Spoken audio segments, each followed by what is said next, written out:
Okay, so the city that I will be doing is Auckland, and it is located in New Zealand, and I will be discussing the urban problems and solutions of Auckland. So, an overview of the city: New Zealand is split up into a North and South Island, both entirely surrounded by the South Pacific Ocean, and New Zealand is located right beneath Australia.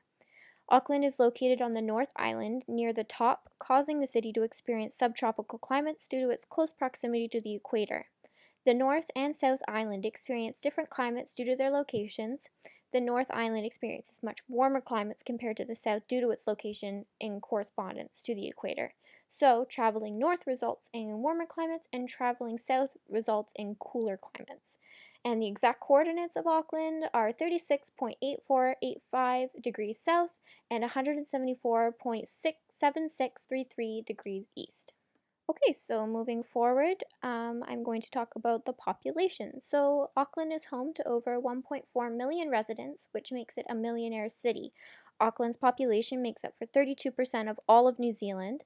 The city's dense population influences the urban problems that the city faces, and Auckland has an area of 1,086 kilometers square, which approximately averages out to 1,000 people per square kilometer in Auckland. So, continuing on with population, the image to the right displays land versus population ratio. So, most of New Zealand is in fact green, as shown in the picture, which means that it's approximately less than one person per square kilometer. But if you look at this zoomed in image of Auckland, you can see that Auckland is one of the most densely populated areas in New Zealand, which is averaging out to 1,000 people per square kilometer because of the red area around located in Auckland. So, though the 1,000 people per square kilometer is less than many other major cities, it is a lot for New Zealand because of New Zealand's total population and size. Okay, so moving on to the overview of the city for interesting facts. So, although Wellington is now New Zealand's capital, Auckland was previously the country's capital between 1842 and 1865. Auckland has the fifth best quality of life ranking out of 218 major world cities. It is commonly referred to as the City of Sails, named after its harbor, which is flanked by hundreds of yachts and boats. Auckland is also home to the largest number of yachts per capita than any other city in the world. There are about 50 volcanoes in the Auckland area, which have all been active within the past 600 years, which can be quite dangerous to the city. Auckland Sky Tower is the tallest structure in the southern hemisphere, measuring about 328 meters high. Auckland is one of the only places in the world where rainforest exists outside of tropics. And Auckland is the breeding ground of New Zealand's sea lion, the world's most endangered species of sea lion. As well as New Zealand's sea lion, the Auckland area also is home to about 30% of the world's total population of yellow-eyed penguins. Okay, so now moving on to our first urban problem, which is traffic. So, traffic, it's one of the great urban problems currently increasing in Auckland. There are approximately 80,000 commuters and students, shoppers, and visitors that travel to the city every weekday morning between 7 a.m. and 9 a.m., which causes horrible congested traffic. The worst city in New Zealand is Auckland, with commuters adding 95 hours to their year sitting in traffic. Auckland's horrible traffic has been compared to New York City's, stating that the traffic could possibly be worse. The City of Sails, known as Auckland, came in as 41 on the list of congested cities, while New York was ranked at 45. So it was ranked as a more congested city than New York State. Auckland's smaller area does not help with traffic congestion, nor does the frequent amount of jobs located in the central business district. So many of the people that are working or need to go somewhere are going into the central business district because that is where everything is. So, moving forward, who is impacted by this urban problem? First off, businesses. People are not making it to work on time because of this traffic, which is setting back companies that have quotas and many other things that need to get done. These companies are losing money because of all these people coming in late, and they're paying for people to work that are not actually there to work. So, next would be families. So, people that have kids most likely have to drop them off at school, and then they have to head to work, and then they have to go home from work, and then they have to go pick up the kids from school again. So, with this traffic at such a horrible time, it's hard for parents to get to work and to drop their kids off and make sure that everything is going okay without being stuck in traffic and being late to certain things. So parents could be late coming home from work, which is a loss of family time, and they could have to pay for daycare because they're unable to make it home from work, but they can't even afford that daycare because they're making it late to work every morning, which is decreasing their pay. So it is a domino effect with a lot of the things that happen due to traffic. And the last thing that is impacted by traffic would be the environment. So, the overflow in traffic emits horrible greenhouse gases into the environment when idling on the highway. This congestion may cause the government even to expand roads, which is going to take away more from the natural habitat. So, more roads means less grass, which means less habitat for animals and the environment. And that just increases the amount of cars that are going to be going on the road and the amount of people that are going to be there, which increases the amount of gases that are going to be emitted, which again is another domino effect, which is not okay for our environment. Moving forward, so the unintended impacts of traffic. There is going to be several unintended impacts as traffic can impact a lot of different things, such as the safety of people. So, people can become very frustrated during traffic and it can cause road rage. So, it not only puts themselves in danger, but it's putting also others around them in danger. And approximately 4,862 recorded injuries are caused from traffic. So, just keep in mind that this number is only the amount of recorded accidents, not even the ones that have gone unreported, so this number could be higher. And the ironic side to this is that these accidents are not only caused because of traffic, but in the long run, they're causing more traffic. So the traffic is causing these accidents, and these accidents are causing traffic. So they go hand in hand with one another, and it makes the situation just as much worse. Pollution is another unintended impact as it is harmful to the environment and to the people around. The increase in poor air quality in Auckland causes approximately 730 premature deaths every year. So this is approximately $727 million a year is put towards health costs and air pollution in urban Auckland. So the government is paying extra money not only because of people being late for work and stuff like that, but they're paying extra money because these people are getting sick and ill because of the traffic that is all these gases are being emitted from this traffic. Also previously discussed, I was talking about the accidents that are caused. These accidents need people to come and help them if they're serious. So, the indirect access for emergency vehicles when there's traffic, if there's an accident, traffic is making it very difficult for them and these emergency vehicles to get to the accident because there's traffic buildup and they can't get there. So that can be very dangerous and very life threatening to some people that are in serious conditions. And the last one would just be fuel consumption. So, as cars remain still, they are idling. This is not only polluting the air, but it wastes money on gas. Gas is quite expensive in New Zealand as it is because it's imported many times. So, this is people are spending hundreds of dollars just to idle in traffic, which can be very wastesome and it's difficult for people because they're just sitting there and it's a waste of money and it's a waste of money that they don't have. And moving forward, so some solutions for traffic. So, some solutions for traffic would be that the Auckland Council has developed many goals for the city of Auckland to help improve their urban problem of traffic. So, many of the improvements needed in order to help better traffic, in my opinion, would revolve around increasing public transit to have more people on one vehicle, which would result in the decrease of amount of singular cars on the road. So more people in one vehicle traveling rather than 12 different cars on the road. There's 12 people in one vehicle. Implementing carpool lanes so that more people are influenced to drive in groups. Again, getting more cars off the road and more people into one singular car. So this would result in faster traffic, people getting there faster because they think that, oh, if I use the carpool lane, then I will be able to get there faster. And then the last one would just be implementing temporary lanes to help the flow of traffic. So pylons would be placed early in the morning when cars are headed towards the city. The pylons will be placed so that there are more lanes heading into the city than there are out. So And then this would be vice versa on the way out when rush hour hits at night. So this just means that there's going to be more lanes heading into the city, less lanes going out. So there's going to be an easier way to get into the city and a faster way because there are more lanes to access the city. And then last, there are some government goals that have been placed.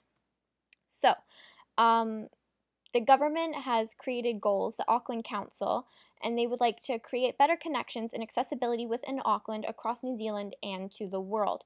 So they have targets across here. They want to double public transport from 70 million trips in 2012 to 140 million trips in 2022. So they're essentially wanting to integrate a faster system and for faster getting in and getting out of the city so that people not only they don't have to drive, so that that's taking cars off the street and people are going to be using public transport, but it's going to be faster when they use the public transport. And there are many other targets that they have, but the main priorities that they do have are that they want to manage Auckland's transport as a single system. They want to integrate transport planning and investment with land use development. They want to prioritize and optimize the investment across the transport modes and implement new transport funding mechanisms. And moving on to our second urban problem, which is expensive house pricing.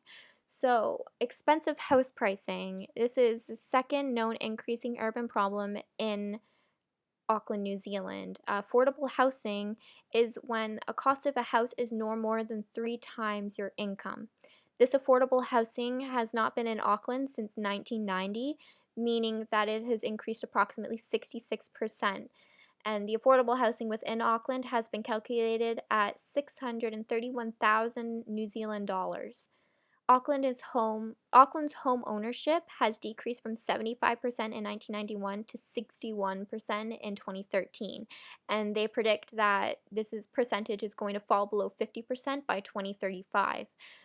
New Zealand is known as the most expensive country in the world when comparing house prices to income. So the house prices that people are buying are so overly priced and the income that they are getting is so below what they are paying for their house. So there's such a wide gap in between that. Economists in Auckland are worried about the raising house prices as they fear younger generations may not be able to be homeowners because, as I said before, the percentage will fall below 50% by 2035. That's what they predict. So they're saying that younger generations are going to be incapable of owning a home because it is so expensive. And this upcoming image is going to show the increase of house pricing in Auckland while comparing it to the major cities within New Zealand.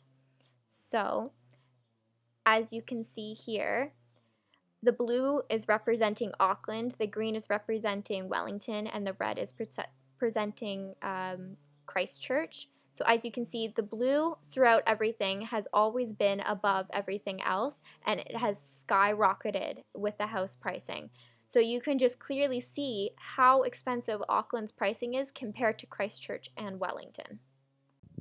Okay, so up next, who is impacted by this urban problem? So to start off, adults and families. Families are struggling to pay for their houses because most of their money is going towards this house and they're unable to afford food or other things. So though they're making maybe bare minimum and able to pay just for their house, they're not living a satisfied life, nor are they living a humane life because they are focusing on trying to get a roof over their head, yet they're not getting any food in their stomachs.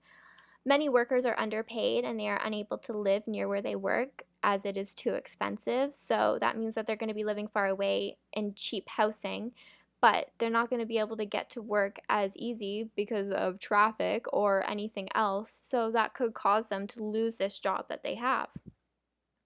Many people are forced to live in horrible conditions that are not suitable. A 25 to 29-year-old couple earning $1,500 a week would take 7 years to save up a 20% deposit for a bank loan to buy a house. And well, people's pay is staying the same and everything else is continuing to increase. So people are unable to pay for their everyday needs. The second person that is impacted by this would be children. So child poverty has greatly increased over the years. Approximately 28% of New Zealand children live in poverty. And when a child grows up in poverty, they miss out on most things that New Zealanders take for granted. These children are going hungry and have not suitable clothing or footwear, all because their parents are struggling to pay for this overpriced house. And the last would be the government. So people are unable to find secure work close enough to home because of housing and that it's too expensive. So people begin to move to the South Island of New Zealand as it is still cheaper and follows this affordable housing rule. Um, the government will over time lose Auckland citizens due to this high market pricing. It is driving people to leave their jobs, their families, familiar home. When people begin to leave, the city of Auckland will lose this money and their workforce because everyone is leaving to go towards the South Island because it is a more affordable and better place to live because they can actually live a sustainable life. So, the unintended impacts of house pricing would start off to be poverty. So, the increase in housing prices causes many families that once lived comfortably to struggle buying groceries. So, these houses, prices of the houses are so high that people once were able to pay for this and live comfortably and buy their groceries and make paycheck to paycheck and just everything was okay. And then all of a sudden, these house prices skyrocketed, making it so that all these people could pay for is their house and they're not able to buy groceries, which is not a way that people should be living. A second one would be migration. People will be leaving Auckland, as I previously stated, because they're unable to make enough money for these houses that are skyrocketing in prices. So the government's going to be losing these people. They're going to be losing money. That's going to increase goods and products and the prices of them because they're unable to profit and sustainable level. So it's just everything is going to increase as everyone leaves because the government and the city is going to need to make money in some type of way.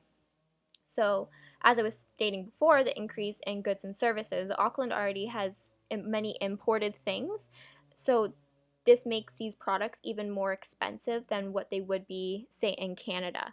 So, people are already paying an expensive price for these articles, but now they're going to be paying even more if people begin to leave. So not only are these people buying food for an expensive price, but they're also trying to pay for their house, which is expensive. So it is a very expensive way of life, and it is very hard as everything is continuing to rise, but the jobs and the payment of those jobs are staying the same.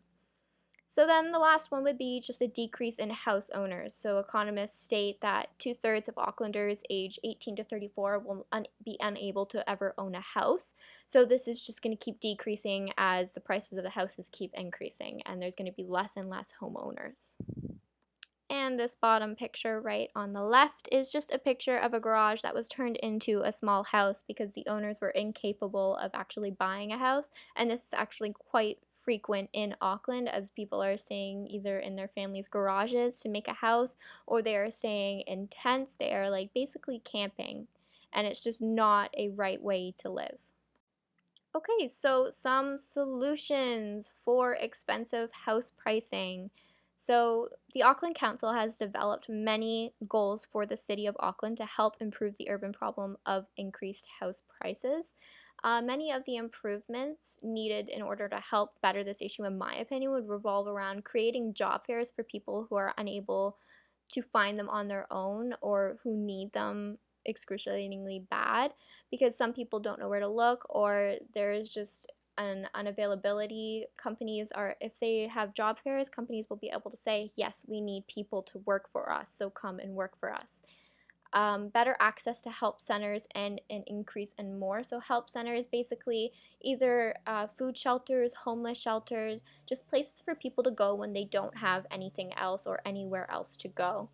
An increase in low-income housing and government programs for people that need assistance in paying for their home. So an increase in low-income housing, essentially what I'm trying to say there is that just better housing that isn't a mansion or $631,000 for someone to pay for. It is something that they are able to pay for and buy food and buy clothes that they need. It is a sustainable living for someone that makes a certain amount of money. And the last one would be accommodations within workplaces for families that have children or far distances to travel. So either companies can implement work buses that pick people up from outer city to bring them into the city so that there are groups going in. Also, this helps with the urban problem of traffic. And or companies can have flexible hours for people with children or have difficulty getting to places because of how far they live and they have to commute. So just easier and better ways for companies to help their employees get to places where they need to go. But here are a few of the government goals. So the Auckland Council's main goal is to house all Aucklanders in a secure, healthy homes that they can afford, and that is basically what all the targets discuss. So they want to reduce proportion of households which spend more than 30% of their income on housing costs. So that would be paying for mortgages, electric bills, anything like that that does not.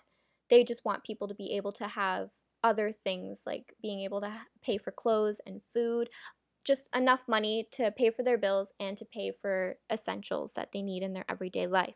And the main priorities of this housing project would be that they want to increase housing supply to meet demand, they want to increase housing choice to meet diverse preferences and needs, improve the quality and existing and new housing, and improve housing affordability and the supply of affordable housing. So they want to overall have a wide variety for different people, as it was saying, a wide choice to meet people's diverse needs. So if you live close to the city and you need to live close to the city because your job's there, they will have enough housing there and affordable housing for someone's actual paycheck.